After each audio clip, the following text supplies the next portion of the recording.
Hello everyone, welcome back. और करते हैं आज नेक्स्ट शिफ्ट। शिफ्ट फेस्ट 13 अगस्त 2018 की पहली शिफ्ट। जो पहला प्रश्न है, एक बात इससे पहले मैं ये भी कहना चाहूँगा कि भाई इनको जो जो मेरे साथ जो भी साथी लोग कर रहे हैं, इनको इनकी प्रैक्टिस कर रहे हैं, तो उनका अगर एक बार सिलेबस ख़त्म हुआ हुआ है और उनकी एक बार मैथ्स पूरी करी हुई है, उनके लिए ये ज़्यादा बेनिफिशियल होगा। क्योंकि उनको यहाँ पर जो हम टाइम टाइम को कैसे सेव कर सकते हैं, वो सारी बात हम यहाँ पर साथ में करते हुए चले। मतलब हम पेपर को उस तरीके से ही कर रहे हैं कि अपना टाइम बचे और एक्यूरेसी भी पूरी बनी रहे 100%। ठीक है, उस तरीके से कर रहे हैं हम। ये नहीं कि ऐसे टोरे मार रहे हैं सीधे। ठीक है, एक वो विद इन 100% मतलब एक्यूरेसी रखते हुए और हम सवालों को कर रहे हैं, चाहे वो कैसे भी करो हम। पहला सवाल। और एक मैंने इस पेपर में एक खास बात देखी है कि इसमें नहीं, काफ़ी सारे पेपर्स हैं जिनके अंदर हिंदी और इंग्लिश की जो लैंग्वेज है उनके अंदर काफ़ी ज़्यादा दिक्कत आ रही है। मतलब जो हिंदी में सवाल आ रहे हैं, जैसे यही सवाल देख लो, यहाँ पे है कि 10 से 2/3 को किस संख्या से विभाजित किया जाना चाहिए कि शेषफल 20 प्राप्त हो। यहाँ पर शेषफल 20 की बात ही नहीं हो रही। यहाँ पर जब इंग्लिश में पढ़ते हैं सवाल को, जब तब पता चलता है बाई व्हाट नंबर शुड 10 सही 2/3 be divided to obtain 20। Obtain 20 का मतलब हो गया कि भाई 20 रिजल्ट आना चाहिए, ना कि उसका रिमाइंडर होना चाहिए। ठीक है, तो भाई इसमें किसका भाग लगाएं? तो ये सवाल मतलब आप गलत में ना रहिएगा, थोड़ा इसको नीचे भी देख लीजिएगा। अगर शेषफल 20 कराओगे तो फिर उसमें तो जोड़ना पड़ेगा शेषफल।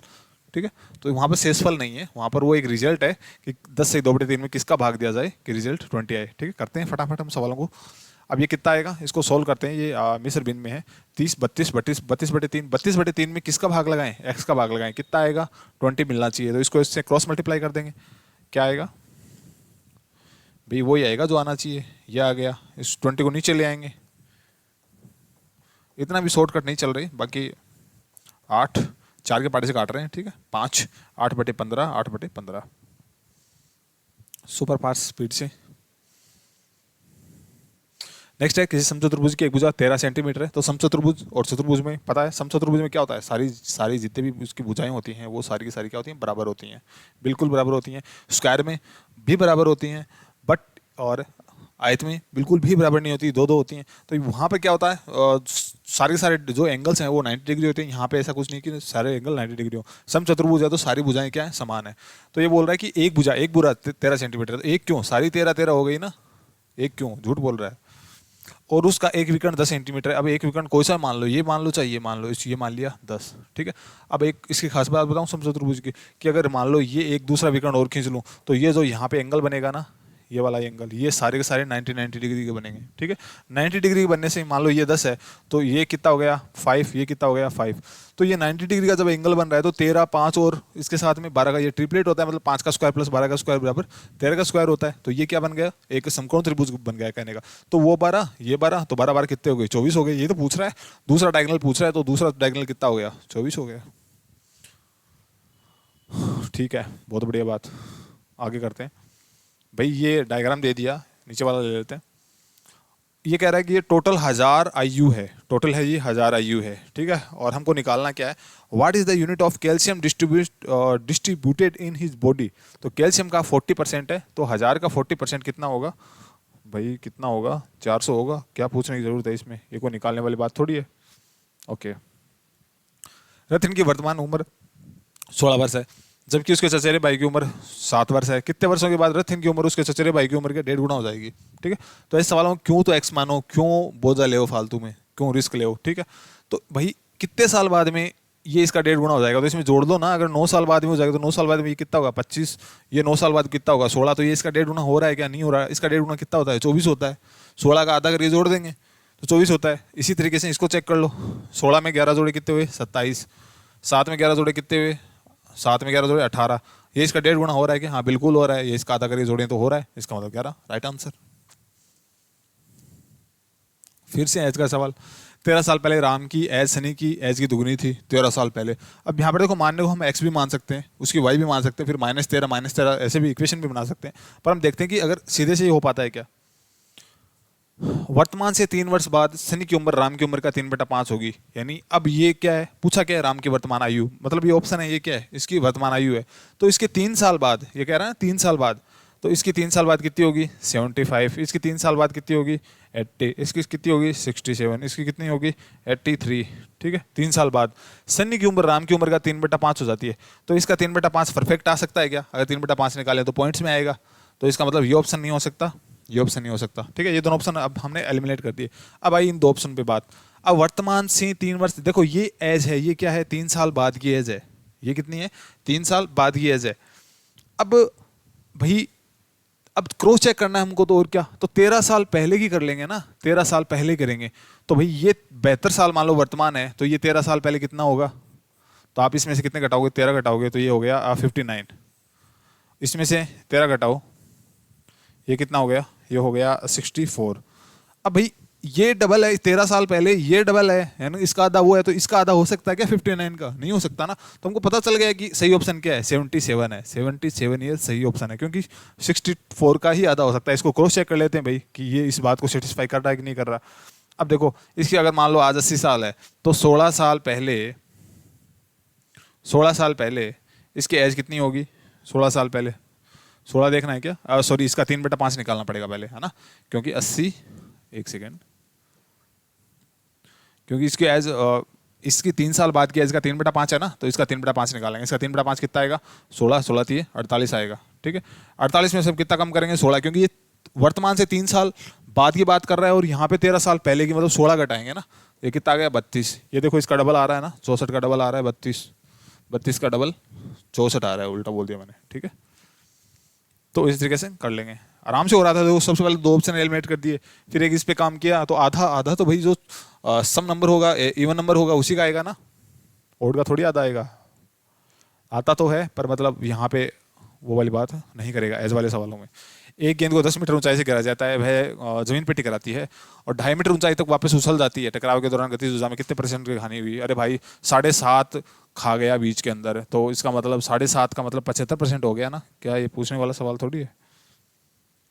ए और बी साथ में किसी काम को 21 दिन में पूरा करते हैं।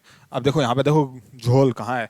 A and be together can complete A task in 12 days, यहाँ पे 21 डेज।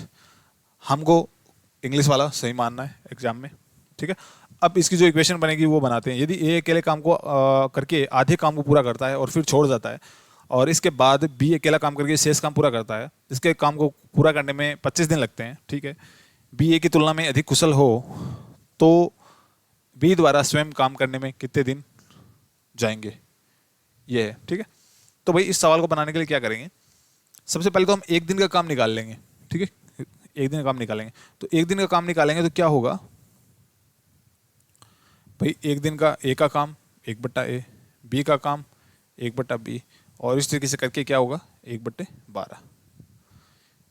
ये तो पहले वाले की इक्वेशन हो गई, इक्वेशन नंबर 1। ठीक है, अब दूसरे में क्या कर रहा है कि आधा काम तो ए कर रहा है, आधा काम बी कर रहा है, आधा काम ए कर रहा है, आधा काम बी कर रहा है,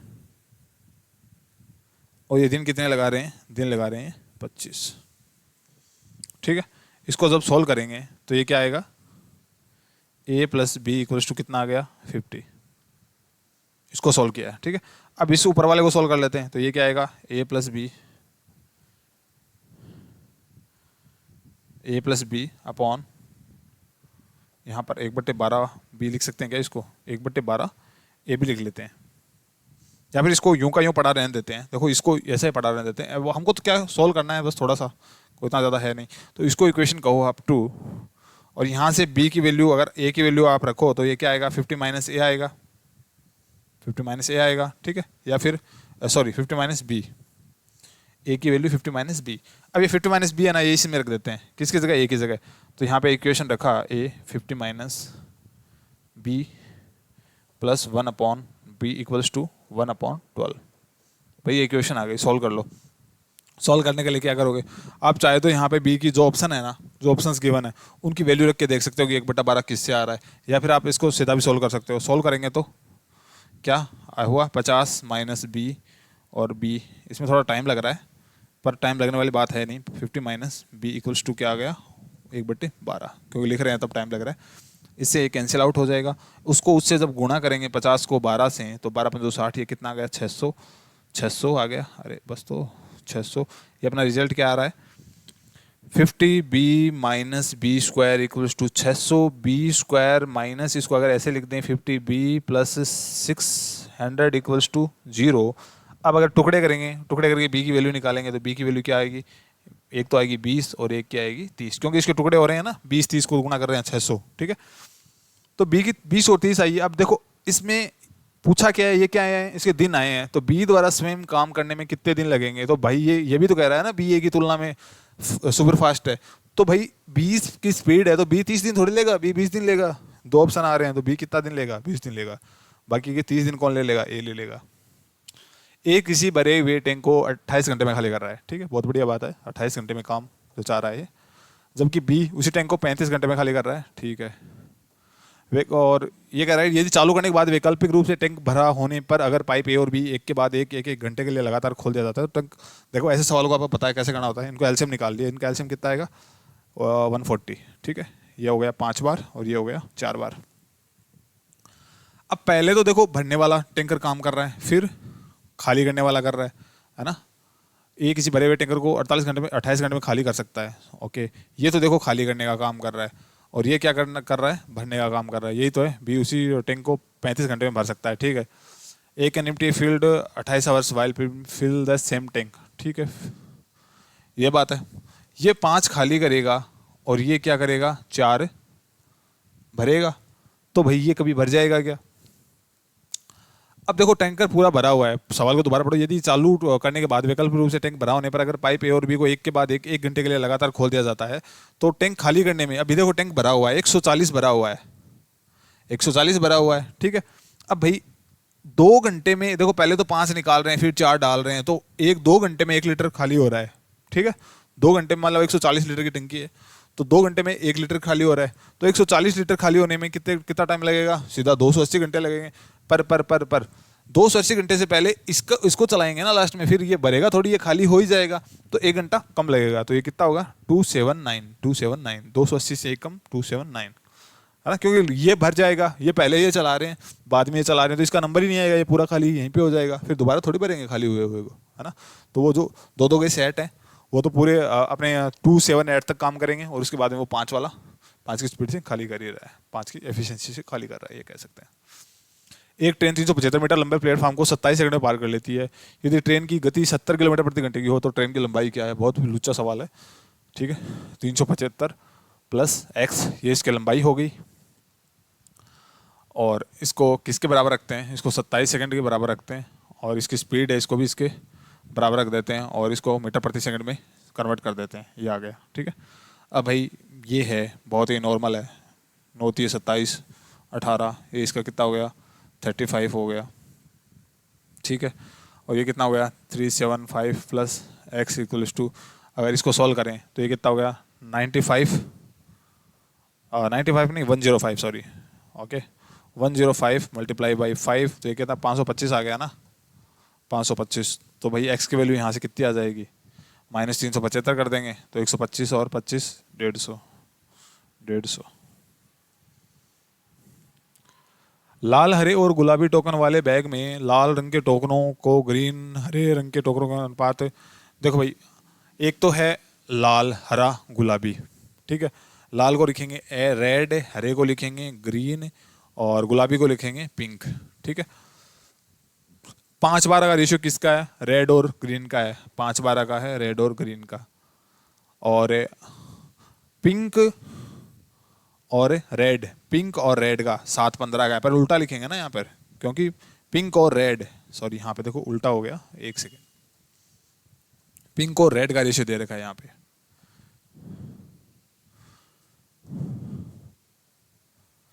पिंक और रेड। अब देखो पिंक और रेड का रेशियो कितना है 7 और 15 का है, तो पिंक पहले है 7 और रेड यहाँ पे है, ये कितना है 15, ठीक है।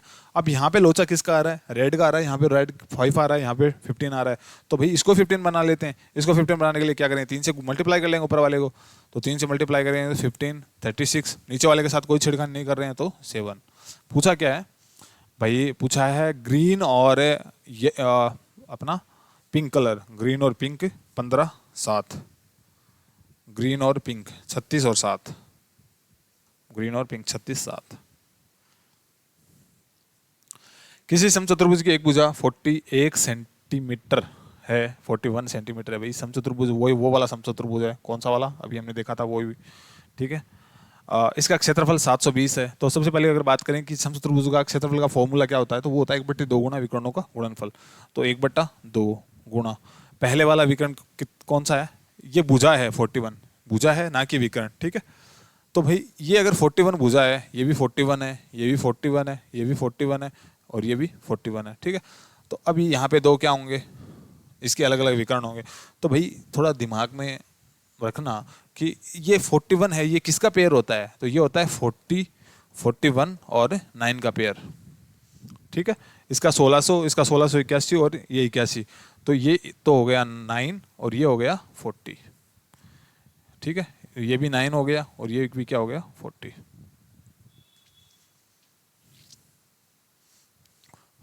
अब सवाल में पूछा क्या है, इसके विकर्णों की लंबाई का योग क्या होगा, ठीक है।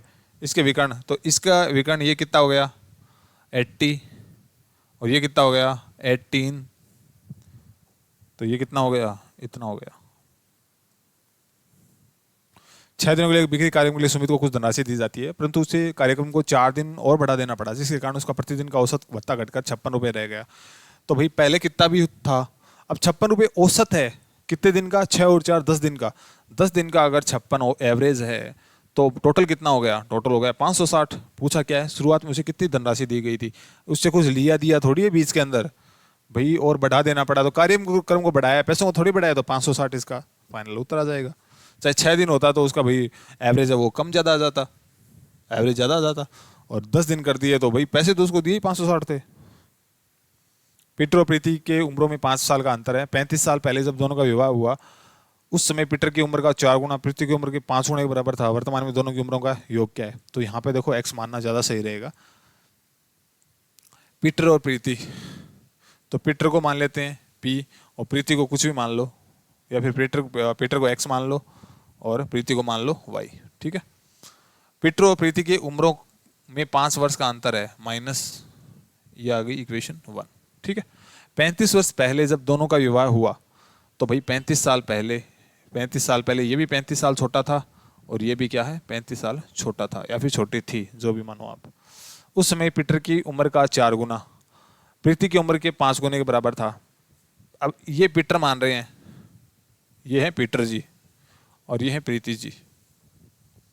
तो भाई पीटर के उम्र का 4 गुना, ये कर दिया पीटर की उम्र का 4 गुना, प्रीति की उम्र के 5 गुने के बराबर था, प्रीति जी की उम्र के 5 गुने के बराबर था।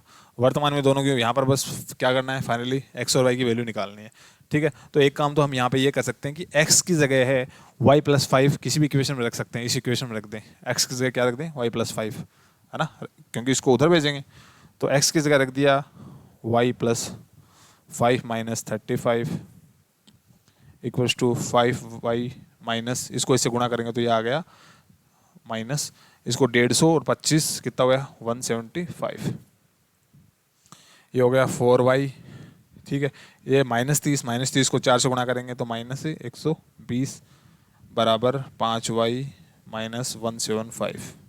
ये अगर उस साइड जाएगा माइनस का 120 तो ये माइनस का 55 इधर हो जाएगा और ये माइनस का y इधर हो जाएगा। तो y की तो वैल्यू आ गई 55, y की 55 है तो 5 बचना चाहिए, तो ये इसकी कितनी होगी 60 होगी। तो 60 और 55 कितनी होती है 115। विष्णु 12 मेज और कुछ कुर्सियां खरीदने के लिए 5000 खर्च करता है। एक मेज का मूल्य 50 रुपये और एक कुर्सी का मूल्य 40 रुपये है। खरीदी की कुर्सियों की संख्या और मेज की संख्या से अनुपात बताओ। देखो भाई 2 तरीके हैं अपने पास, या तो जो रेशियो है उसको, जो रकम दी गई है उससे क्या कर लें मल्टीप्लाई कर लें, ठीक है। दूसरा है कि जो जैसा है उसको वैसा मान के कर लें, ठीक है। 12 मेज और कुछ कुर्सियाँ, 12 मेज और कुछ कुर्सियों के लिए क्या है 5000 रुपये खर्च करता है। एक मेज का मूल्य 50 रुपये और एक कुर्सी का मूल्य कितना है 40 रुपये। अब देखो 12 मेज हैं और एक मेज का कितना है 50 रुपये है, तो एक मेज का 50 रुपये है तो कितने रुपये हो गए सब सारे के सारे 600 रुपये हो गए ना, 600 रुपये तो इसके हो गए। अब बाकी के बचे हुए रुपए, बाकी कितने बच गए 4400 रुपये बच गए, ठीक है, एक कुर्सी का कितना है, 40 रुपये है रेट, तो इसका मतलब 110 कुर्सी हो गई, 110 क्या हो गई, कुर्सी हो गई।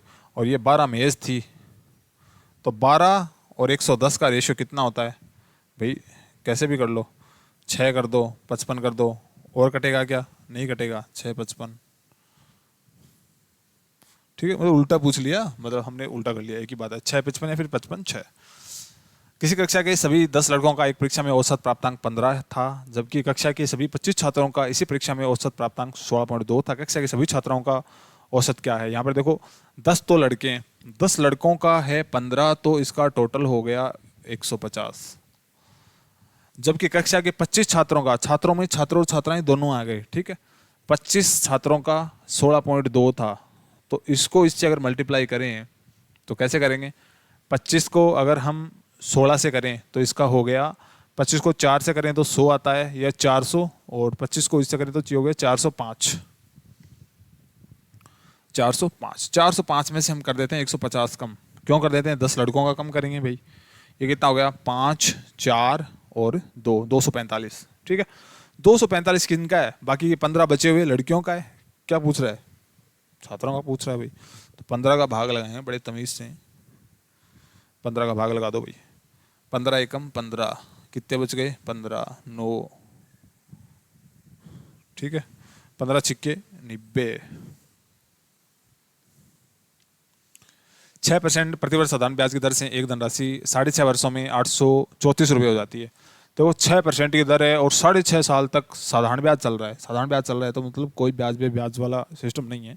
6% एक साल का है, तो देखो 6.5 साल में कितना हो गया, तो देखो 6 साल का तो हो गया 36, और 3 आधे साल का हो गया 3% और टोटल हो गया 39%। ठीक है, मतलब 100 रुपये का एक साल 6 साल बाद कितना बन जाएगा, 139। ये क्या कह रहा है, 834 बन गया, 6 साल बाद 834 बन गया, मतलब 139 की जो वैल्यू है वो क्या है, 834 है। तो एक की वैल्यू क्या होगी, 134/139। पूछा क्या है, मूलधन ही पूछेगा, निवेशित की गई राशि। अब 9 के पाड़े में 4 कितनी बार आता है, 6 बार, 6 बार मतलब 600, क्योंकि 100 के निकालें तो गुना 100 करेंगे, वही बात है। 5 3 2 9 का वर्गमूल कितना है, क्यों स्क्वायर रूट पूछा है, तो 9 किस किस के लास्ट में आता है, किस किस संख्या का स्क्वायर करें, क्या 4 के लास्ट में आता है, क्या 6 आता है, 4 का स्क्वायर करें, 6 का स्क्वायर करें तो 6 आता है, 7 का स्क्वायर करें 9 आता है, 3 के स्क्वायर में ही 9 आएगा, तो बात ही नहीं करनी चाहिए ऐसे सवालों के। दो संख्याओं का अनुपात 15-11 है, यदि उनका महत्तम समापवर्तक 13 है, महत्तम मतलब दोनों में से कॉमन लेते हैं, दोनों में से कॉमन लेते हैं, इसका मतलब इसमें से भी कॉमन लिया हुआ है, इसमें से कॉमन लिया हुआ है महत्तम, तो 13 को इससे इसको कॉमन लिया तो वापस डाल दो भाई, 15 को 13 से गुणा करेंगे तो 150 और 45 कितने हो गए, 195, और 11 को जब 13 से करेंगे 130 और 143, तो 195 और 143 जहां भी दिखे मार्केटिंग, आगे बढ़ जाओ।